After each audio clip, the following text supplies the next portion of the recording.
Mika Almog is the granddaughter of the late Shimon Peres, who was Israel's president, prime minister, foreign and defense minister. He won the Nobel Peace Prize in 1994 with Arafat and Rabin for the ill-fated Oslo Accords. Mika's own mission is to create peace in the Middle East, and she's the content director of its Time, a coalition of over 60 peace organizations in Israel. She joins me now from Tel Aviv. Just tell me about the It's Time coalition and how it's tried to end the slaughter.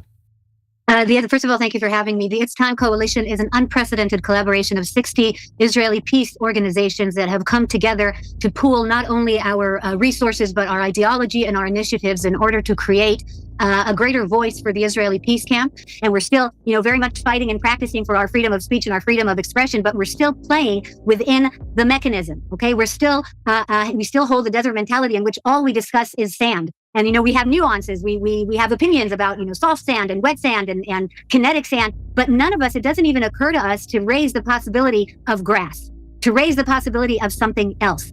And the facts are that between the river and the sea, there are two people, and neither one is going to give up on their dream of a homeland and of full self-determination. And so, one of the things that have happened is that we have been fed these messianic fantasies from extremists on both sides for so long that there's a great public that would like to believe that this is true. But the facts on the ground prove that it's not. We are not going anywhere. Palestinians are not going anywhere. And so we have, it has been, October 7th has proven beyond any of a shadow of a doubt that the conflict cannot be managed. The Israeli-Palestinian conflict can either be solved or you can find yourself in the thick of it forever, losing children and women and people and spilling blood endlessly. More and more Israelis are realizing that they belong to this peace camp, not because they are naive or optimistic or detached from what's happening on the ground, not because, we hold some sort of dream, because we are realists. We are realists.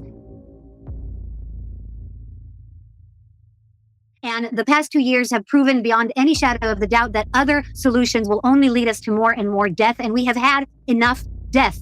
And this message is coming across and becoming more and more clear in Israel. And I can tell you that we've been doing this work for a year and a half. Okay, we had our first big gathering in July. We had, three Israeli politicians come on our stage. When we had our next, the People's Peace Summit in May, we had 6 Israeli politicians come on our stage. A lot of expressions that we were using from day one to describe what is happening in Israel, to describe what is happening in Gaza, were considered, off the charts, and now they are being discussed in the mainstream.